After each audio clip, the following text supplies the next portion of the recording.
Assalamualaikum warahmatullahi wabarakatuh. Di sini kami dari kelompok 1 kelas C ingin mempresentasikan hasil diskusi kami tentang instruction set. Sebelumnya, izinkan kami untuk memperkenalkan diri. Perkenalkan, nama saya Amira Gina Nurfansepta dengan NIM 2151502011111026.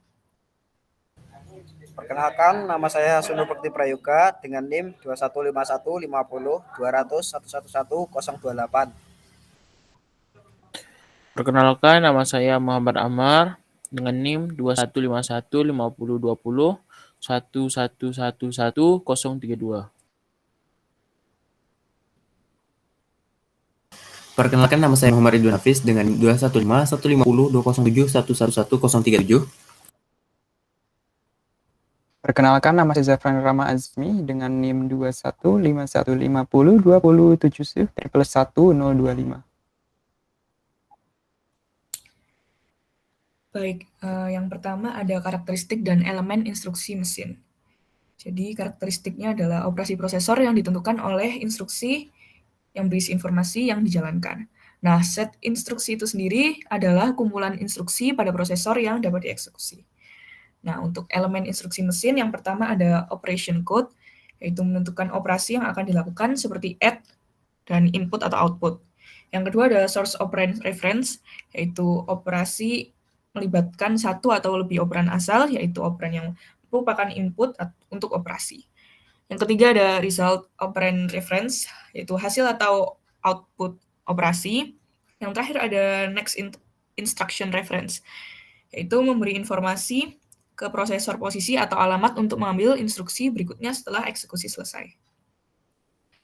Selanjutnya ada gambar diagram state siklus instruksi. Ini dia gambarnya. Oke, selanjutnya area operan hasil dan peran asal. Yang pertama ada memori virtual atau utama, yaitu seperti pada referensi instruksi berikutnya. Yang kedua ada register prosesor, yaitu prosesor yang diberi angka unik, yang berisi satu atau lebih register yang dapat direferensikan oleh instruksi mesin. Yang ketiga ada immediate, yaitu nilai operan terdapat pada field instruksi yang sedang dieksekusi. Nah, yang terakhir ada perangkat input-output, itu instruksi harus menentukan modul input-output dan perangkat untuk operasi tersebut. Jika memori map input-output digunakan, hal ini hanyalah alamat memori utama atau virtual lainnya. Kemudian ada representasi dan jenis instruksi. Yang pertama ada representasi, itu setiap instruksi dibagi menjadi beberapa field, direpresentasikan oleh urutan bit. Berikut adalah contohnya. Nah, misal instruksi dengan dua alamat operan, itu add A dan B, jadi A dan B adalah suatu alamat register. Selanjutnya ada jenis instruksi. Yang pertama ada data processing, yaitu instruksi aritmatika dan logika. Yang kedua ada data storage, yaitu pergerakan data masuk atau keluar dari register dan atau lokasi memori. Yang ketiga ada data movement, yaitu instruksi input-output. Yang terakhir ada control, yaitu flow control, instruksi percabangan dan tes, jump, halt, dan lain sebagainya. Selanjutnya ada format instruksi 3 alamat dengan bentuk umum, opcode, result operan, source operan 1, source operan 2. Nah, contohnya ada add, y, a, b. Nah, dengan bentuk algoritmiknya seperti ini, a plus b, tambahkan isi register dengan isi register b, kemudian simpan hasilnya di register y. Nah, instruksi 3 alamat ini mengoperasikan banyak register sekaligus. Nah, oleh karena itu, bentuk ini tidak umum digunakan di komputer, dan programnya lebih pendek. Selanjutnya, ini adalah contoh dari format 3 alamat. Jadi A, B, C, D, E, T, Y merupakan register. Sementara untuk programnya itu, Y sama dengan A min B dibagi C plus D kali E. Nah, format 3 alamat ini memerlukan 4 instruksi. Oke, selanjutnya akan disampaikan oleh teman saya, Sunu. Ya, berikutnya merupakan format instruksi dua alamat, yaitu bentuk umum O, P, C, O, D, E, result operan, source operan, satu result operan merangkap dua operan, satu alamat operan. Contoh, add Y, B, bentuk algoritmik berikut, tambahkan isi register Y dengan isi register B, kemudian simpan hasilnya di register Y. Lalu instruksi ini masih digunakan di komputer sekarang. Bekerja mengoperasikan lebih sedikit register, tapi panjang program tidak bertambah terlalu banyak. Berikut merupakan contoh format dua alamat, yaitu A, B, C, D, E, T, Y merupakan register. Program Y sama dengan A min B dibagi C plus D kali E. Program format dua alamat memerlukan 6 instruksi. Selanjutnya yaitu format instruksi satu alamat. Bentuk umum OPCODE source operand. Satu source operand hasil disimpan di akumulator. Contoh add B. Bentuk algoritmnya sebagai berikut. Tambahkan isi akumulator dengan isi register B, kemudian simpan hasilnya di akumulator. Selanjutnya instruksi ini digunakan pada komputer zaman dahulu dan hanya mengoperasikan satu register, tapi program bertambah panjang. Ya, berikut merupakan contoh format satu alamat. Program A, B, C, D, E, Y merupakan register. Program Y sama dengan A min B dibagi C plus D dikali E. Format satu alamat ini memerlukan 8 instruksi. Selanjutnya yaitu format instruksi 0 alamat. Bentuk umum OPCODE opcode source operand. Semua alamat operand implicit disimpan dalam bentuk stack. Contoh add. Bentuk algoritmik sebagai berikut, yaitu tambahkan isi stack nomor 2 dari atas dengan isi stack paling atas, kemudian simpanlah hasilnya di stack paling atas. Ada instruksi khusus stack, push, dan pop yang dapat diberi alamat. Berikut merupakan contoh format 0 alamat. A, B, C, D, E, Y merupakan register. Program Y sama dengan A min B dibagi C plus D kali E. Contoh format 0 alamat ini memerlukan 10 instruksi. Berikut merupakan contoh soalnya, yaitu X sama dengan A plus B kali C dibagi D min E F, dan ini merupakan bentuk penyelesaiannya. Operan bilangan. Bahasa mesin adalah jenis data numerik. Komputer menyimpan bilangan dengan batas perbesaran bilangan direpresentasikan dalam mesin, dan batas presisi pada floating point. Akhirnya 3 jenis data numerik umum. Itu yang pertama binary integer atau binary fixed point, binary floating point, dan desimal. Selanjutnya bracket desimal. Itu setiap digit desimal dipresentasikan oleh kode 4 bit dengan 2 digit yang disimpan per byte. Untuk merangkai kode bilangan 4 bit biasanya dalam kelipatan 8 bit. Itu selanjutnya operan karakter, yaitu bentuk data yang umum, yaitu jadi string, karakter, dan teks. Berikutnya data tekstual dalam bentuk karakter tidak dapat dengan mudah disimpan atau ditransmisikan oleh pemrosesan data dan sistem komunikasi karena dirancang untuk data biner. Ini kode karakter yang umum digunakan yaitu International Reference Alphabet atau ERA. Yaitu di Amerika Serikat disebut dengan American Standard Code for Information Interchange atau ASCII. Kode lain yang digunakan untuk encode karakter dan adalah Extended Binary Code Decimal Interchange Code atau EB untuk EBCDIC, digunakan pada komputer mainframe IBM.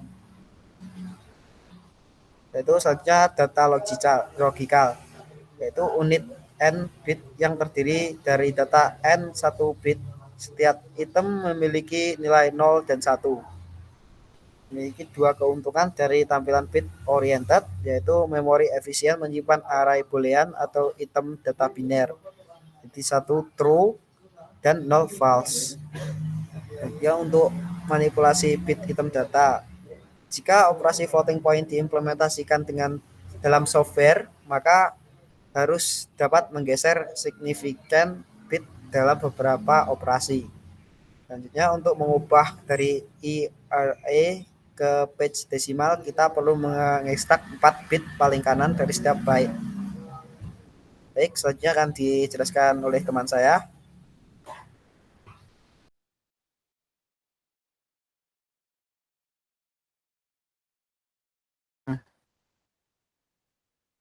Di sini dapat dilihat terdapat tabel data X86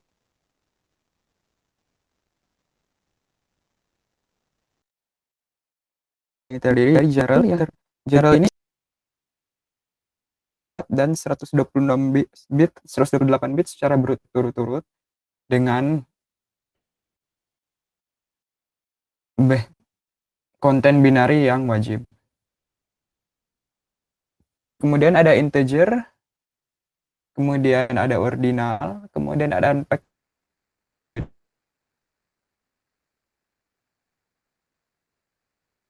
decimal atau BCD, kemudian ada packed, kemudian ada bit field, bit string, byte string.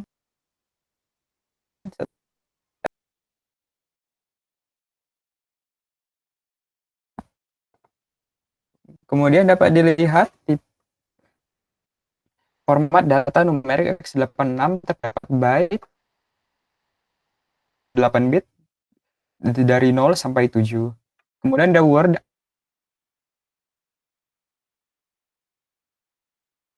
unsigned integer yang terdiri dari 16 bit unsigned sampai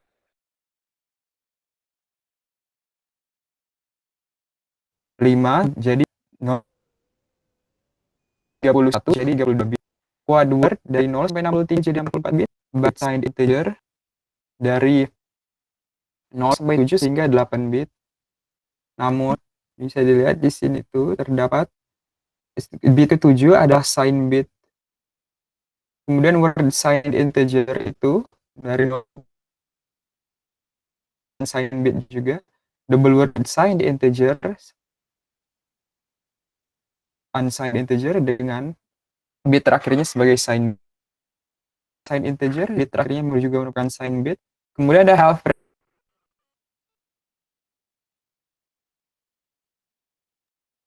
precision floating point yang ada signature-nya, kemudian 9 sampai 14 adalah ESI-nya, kemudian bit ke-15 adalah sign bit. Kemudian ada floating point yang terdiri dari 32 bit. Terdiri dari 64 bit. Double extended precision floating point terdiri dari 80 bit. Dengan aslinya 64 bit dengan ekstensi hingga 80 bit.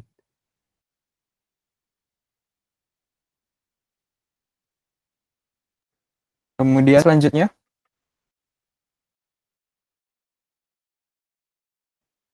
ada atau SIMD yang merupakan ekstensi set instruksi x86 untuk mengoptimalkan kinerja multimedia seperti video, musik, dan lain sebagainya. Contoh dari ekstensi ini adalah MMX dan SSE yang juga dipanjangkan adalah extension atau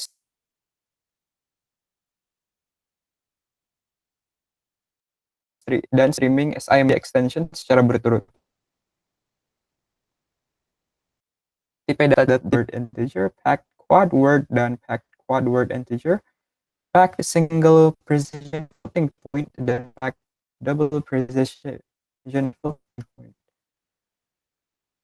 Selanjutnya ada tipe data ARM. Tipe data panjang yang terdiri dari 8 byte.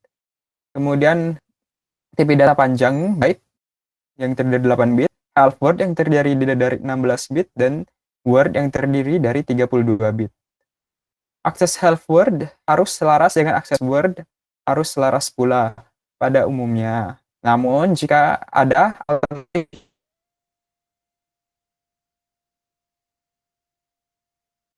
jika tidak selaras, ada 3, yaitu default key bukan sebagai 0 untuk akses word dan sebagai 0 untuk akses half word.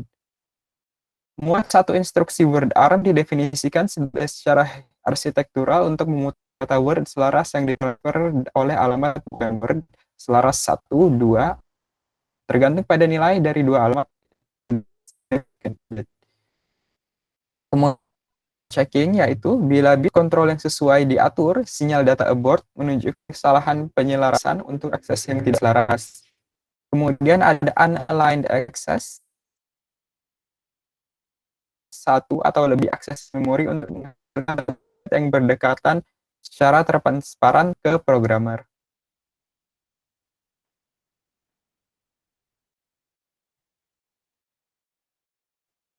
Maaf, tadi saya sempat ke disconnect. Selanjutnya, ARM endian. Kemudian ada ARM endian, ya, yaitu state bit atau I bit diatur dan dihapus di bawah program kontrol menggunakan instruksi setEnd. I-bit menentukan endian mana yang memuat dan bisa dilihat bahwa di sini terdapat ARM register dan data bytes yang dimana mereka saling berkomunikasi. Kemudian program status pada sebelah kiri itu registernya I-bitnya adalah 0, sedangkan di kanan register I-bitnya adalah 1.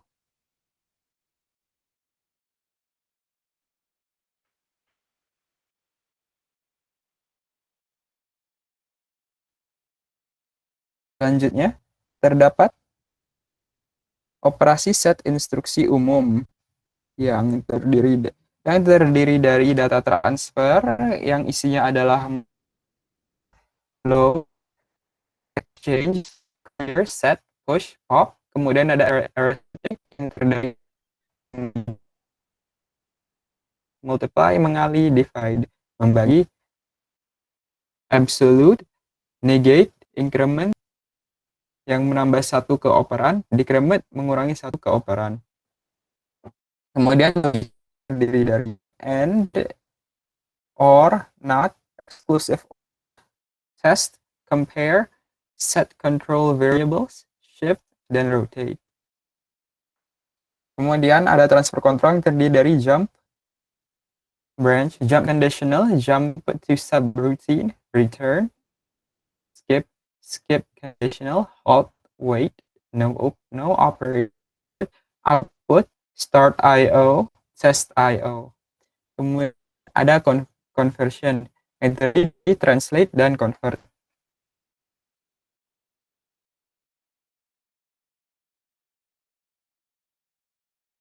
Kemudian ada aksi prosesor untuk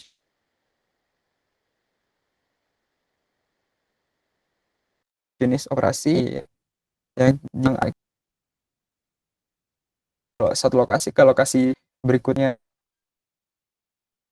itu harus menentukan alat memori dan melakukan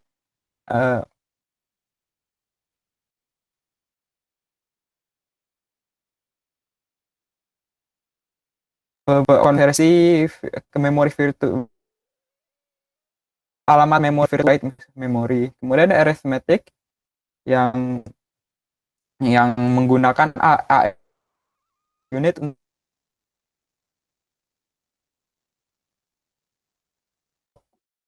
melaksanakan operasi aritmetika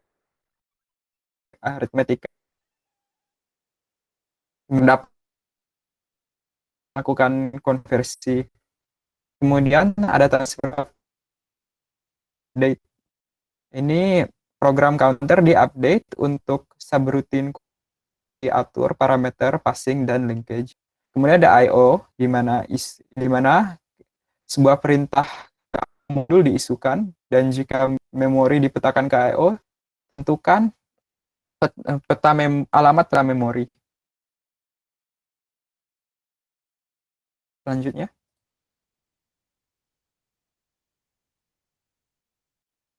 transfer data Kemudian ada transfer data. Jenis paling dasar dari instruksi mesin adalah instruksi transfer data. Lokasi operan, sumber, dan tujuan harus ditunjukkan. Kemudian seperti semua instruksi dengan operan, mode pengamatan untuk setiap operan harus jika sumber dan tujuan adalah dipindahkan dari satu register ke register lain.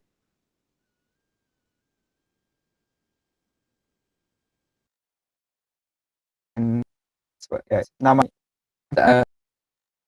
jika satu atau dua atau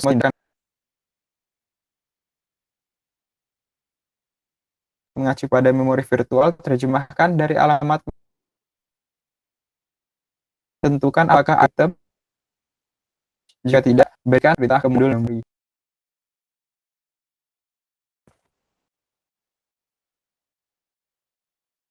Kemudian ada aritmatika dan logika. Kebanyakan mesin menyediakan operasi aritmatika dasar disediakan untuk bilangan integer fixed point. Seringkali untuk bilangan floating point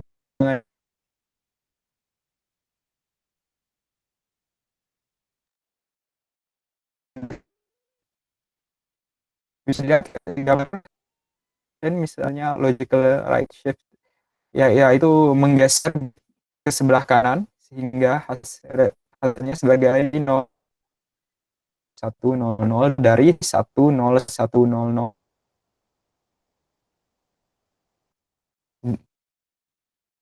Bisa dilihat diagram di kanan adalah operasi logical right shift, logical left shift 3 bit, dua-duanya 3 bit, arithmetic right shift, arithmetic left dan left rotate yang semuanya merupakan di perpindahan.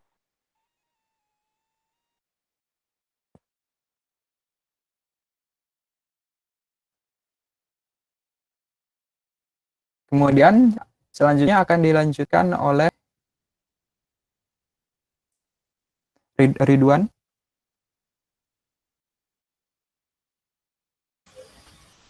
Baik, terima kasih. Di sini saya akan melanjutkan pembahasan, yakni konversi.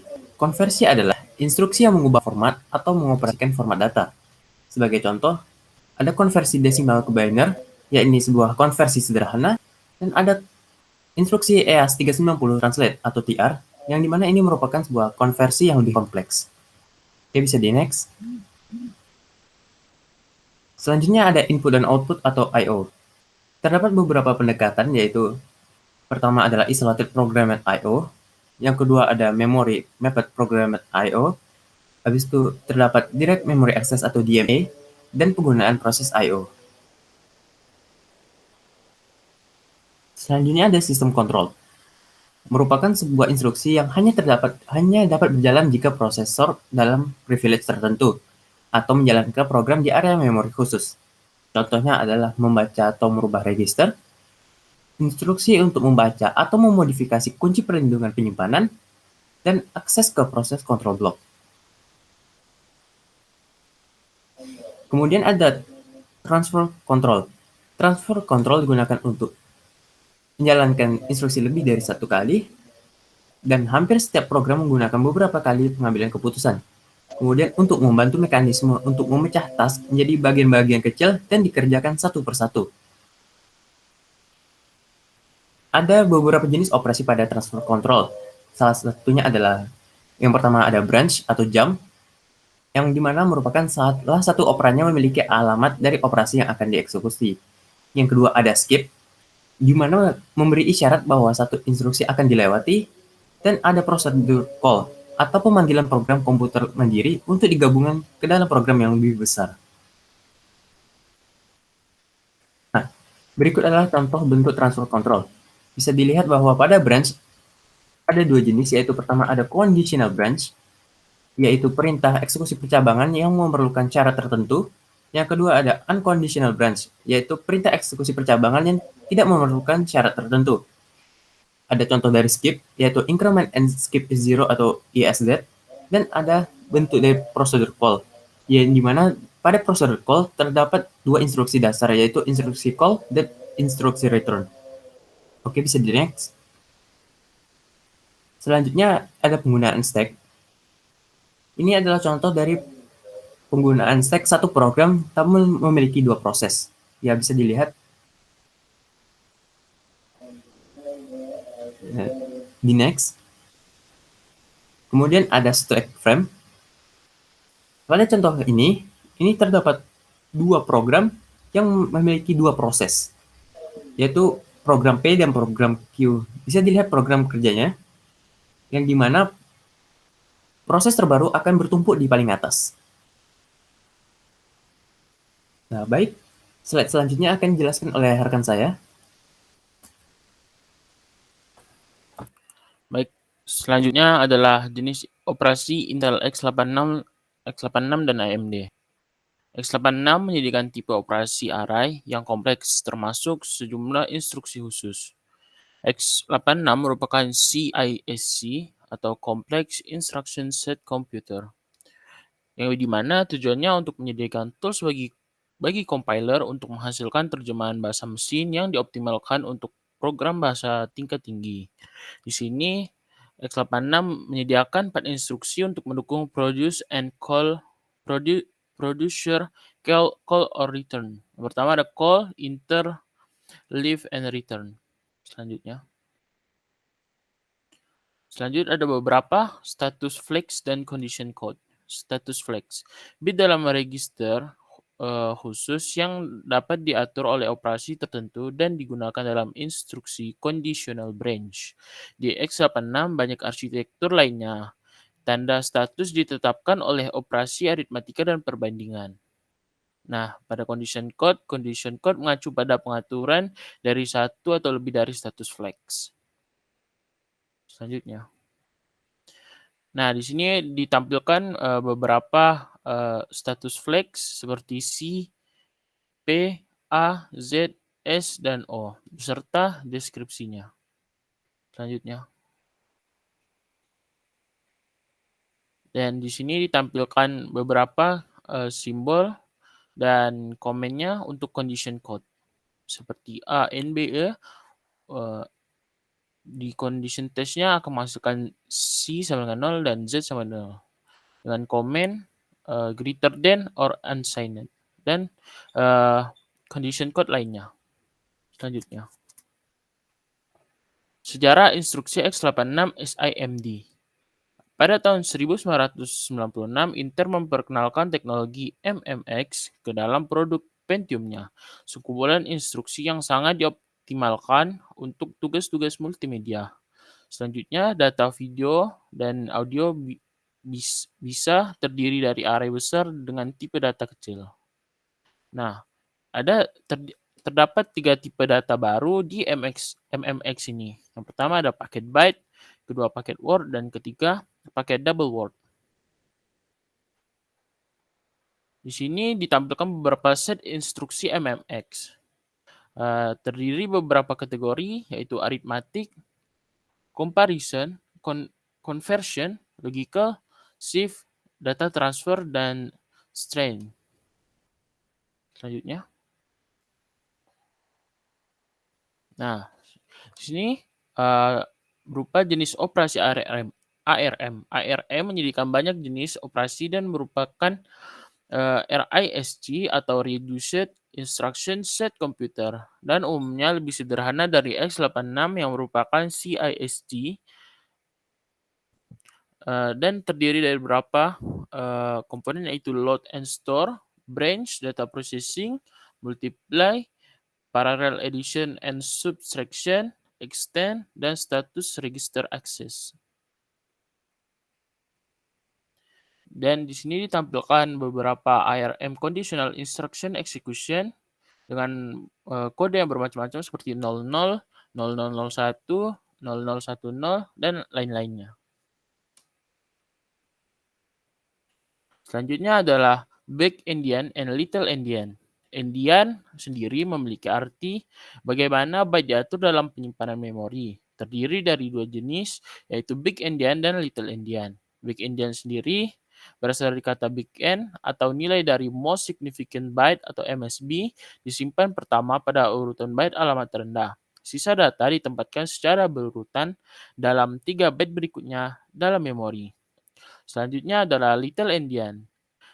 Berasal dari kata little n atau nilai dari least significant byte atau LSB disimpan pertama pada urutan byte dalam atau alamat terendah, sisanya data ditempatkan secara berurutan dalam 3 byte berikutnya dalam memori.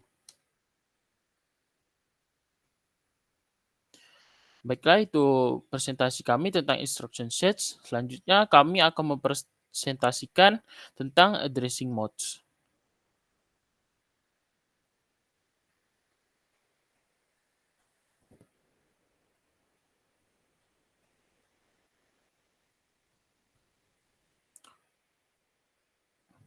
Addressing modes akan dijelaskan oleh teman saya.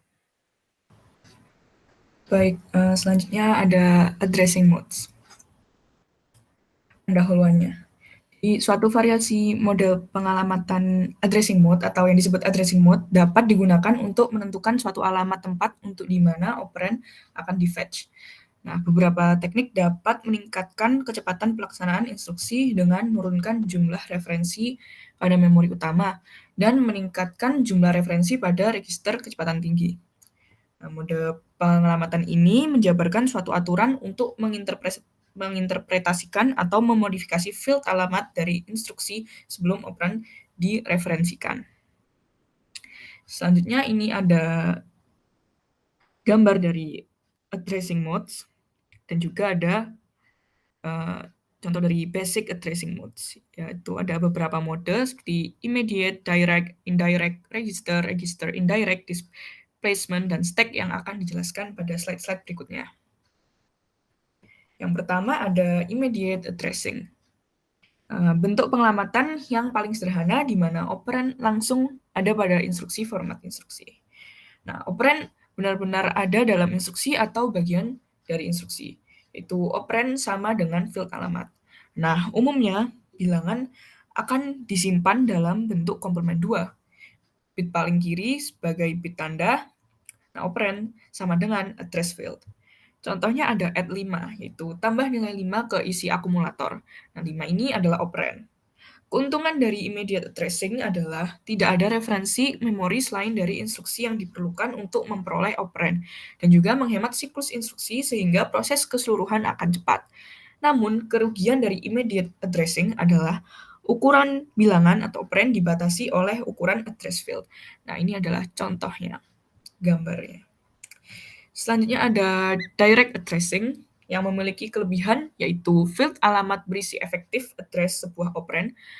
Nah, teknik ini banyak digunakan pada komputer lama dan komputer kecil. Teknik ini hanya memerlukan sebuah referensi memori dan tidak memerlukan kalkulasi khusus. Namun, kelemahan dari direct addressing adalah keterbatasan field alamat, karena panjang field alamat biasanya lebih kecil dibandingkan panjang word. Address field berisi alamat dari operan. Effective address atau EA sama dengan address field atau A.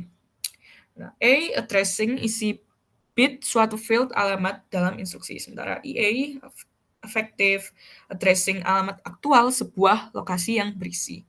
Nah, di sini contohnya ada add A, jadi cari di memori pada alamat A untuk operan, lalu tambahkan isi yang ada pada alamat A dengan nilai di register akumulator dan simpan hasilnya di register akumulator. Berikut adalah gambarnya. Baik, selanjutnya akan disampaikan oleh teman saya, Sunu. Ya, berikutnya merupakan indirect addressing.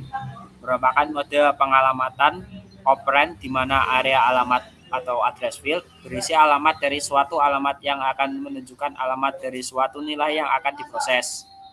Field alamat mengacu pada alamat word di dalam memori, yang pada gilirannya akan berisi alamat operan yang panjang.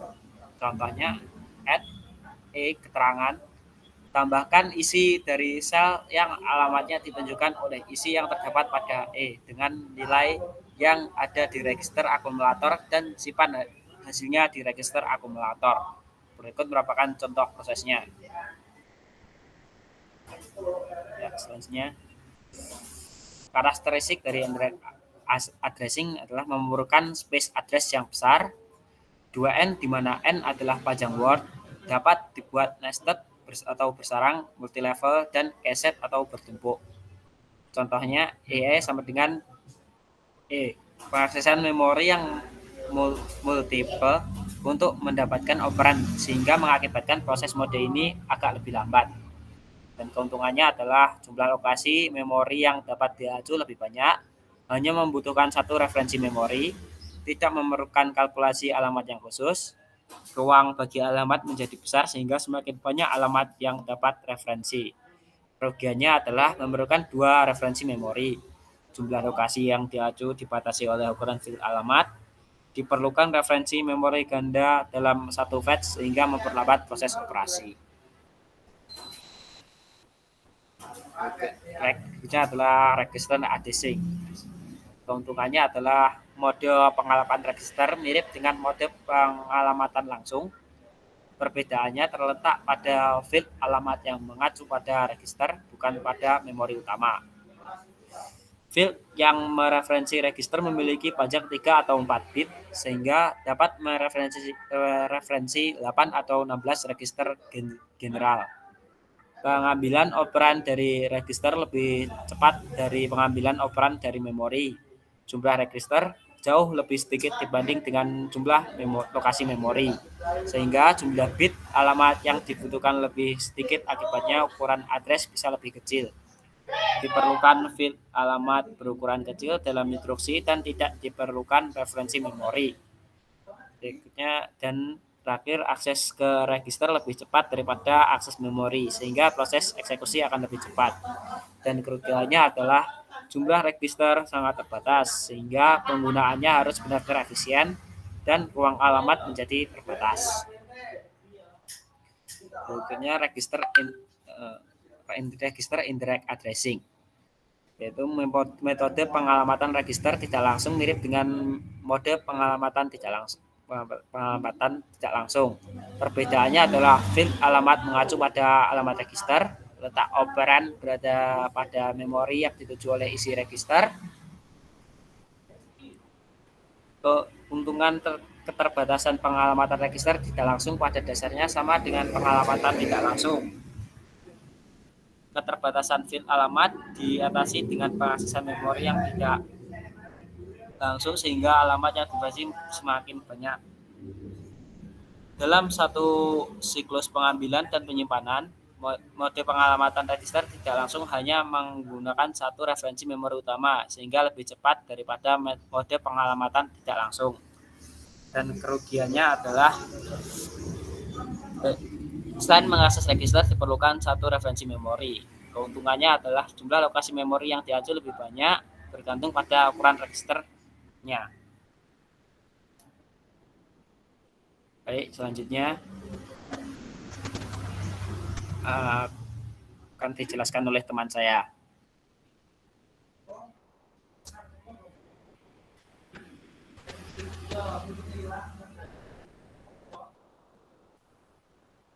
Baik, halo. Register indirect addressing. EE sama dengan R. Tempat pengalamatan luas 2N. Diagram register indirect addressing adalah sebagai berikut.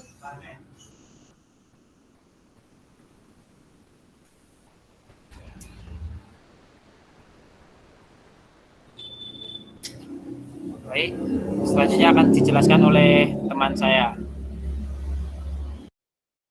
Saya akan melanjutkan dari teman saya. Ada yang namanya displacement addressing, yaitu addressing yang menggabungkan kemampuan pengalamatan langsung dan pengalamatan register tidak langsung.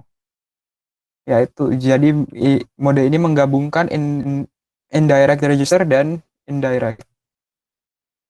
Mode ini mensyaratkan instruksi memiliki dua buah field alamat, sedikitnya sebuah field yang eksplisit. Field eksplisit bernilai A dan field implisit mengarah pada register. Operan berada pada alamat A, ditambahkan isi register. Keuntungannya ini lebih fleksibel, kerugiannya lebih kompleks, hingga mungkin akan memengaruhi performa.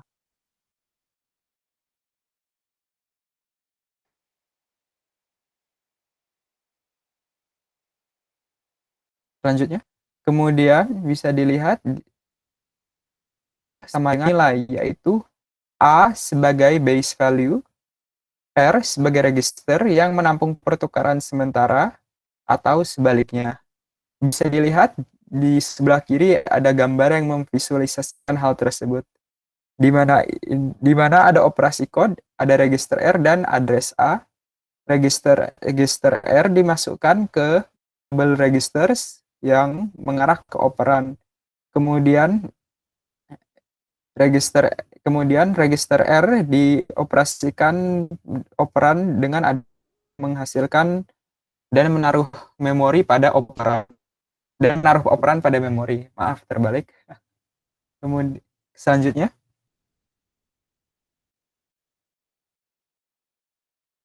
ada relative addressing.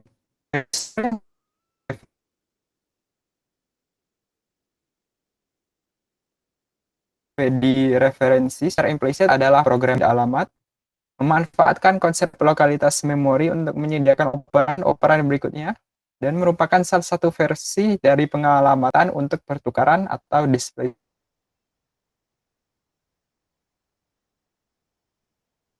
addressing.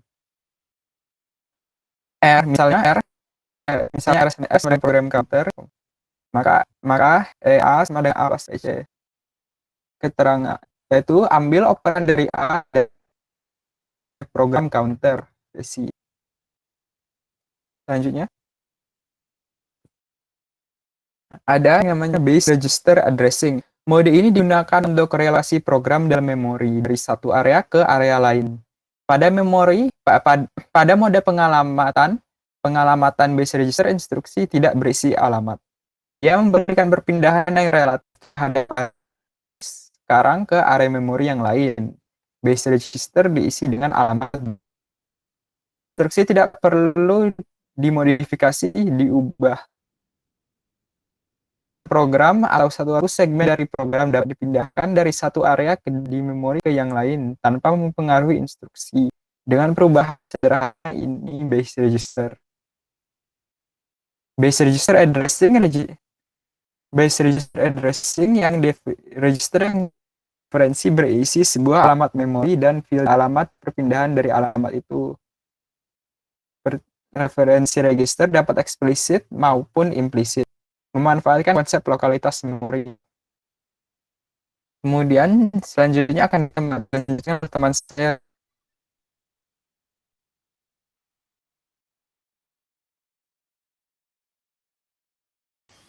Baik, saya akan menjelaskan tentang index addressing.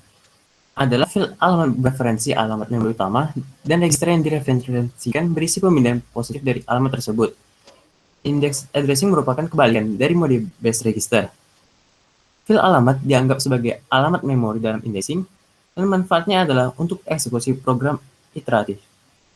Bisa di next.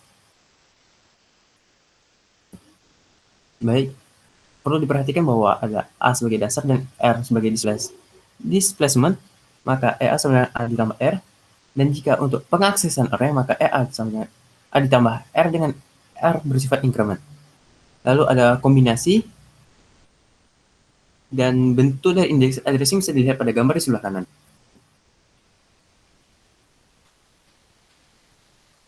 Oke, bisa di next.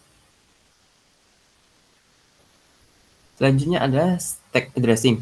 Stack adalah array lokasi yang linear, merupakan blok lokasi yang bersifat terbalik. Penggunaan memorinya terbatas dikarenakan tidak ada referensi memori, dan merupakan bentuk implisit dari implied addressing. Instruksi pada mesin tidak memiliki referensi memori, namun beroperasi pada bagian atas stack. Bisa di next. Nah, ini adalah contoh bentuk dari stack addressing. Kita add pop dua elemen teratas stack dan jumlahkan, dan bentuknya bisa dilihat pada gambar. Keuntungan dari menggunakan tersebut adalah ukuran instruksi bersifat kecil, namun kerugiannya adalah pemakaiannya bersifat terbatas. Kemudian, ada instruction format. Digunakan untuk menentukan layout bit dalam suatu instruksi yang mencakup opcode dan operan, baik implisit dan eksplisit. Terdapat lebih dari satu format instruksi pada satu set instruksi. Panjang instruksi merupakan kelipatan panjang karakter, umumnya 8 bit, dan kelipatan panjang bilangan fixed point. Panjang instruksi sendiri dipengaruhi atau mempengaruhi ukuran memori, organisasi memori, struktur bus, kompleksitas CPU, dan kecepatan CPU. Baik, selanjutnya bisa disampaikan oleh rekan saya. Selanjutnya, melanjutkan yang tadi, ini adalah contoh beberapa instruksi format.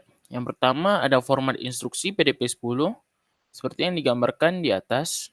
Di sini I sebagai indirect bit. Selanjutnya ada format instruksi PDP-11, terlihat mirip. Dan di sini I sama dengan indirect bit. Selanjutnya. Dan di sini beberapa format instruksi. Seperti yang digambarkan, terdapat beberapa format seperti hexadesimal, 8 bits, dan yang lainnya. Berikut disajikan bentuk instruction format dari Pentium.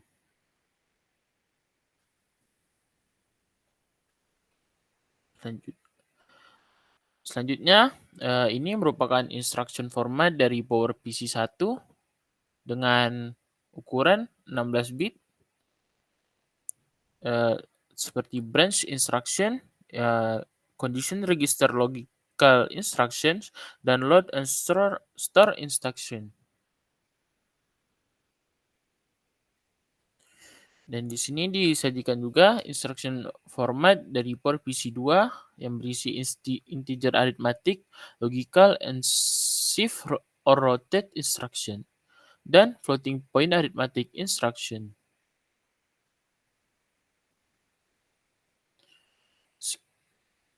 Saya kembalikan kepada teman saya. Baik, sekian presentasi dari kelompok kami. Mohon maaf apabila ada kesalahan kata. Terima kasih. Wassalamualaikum warahmatullahi wabarakatuh.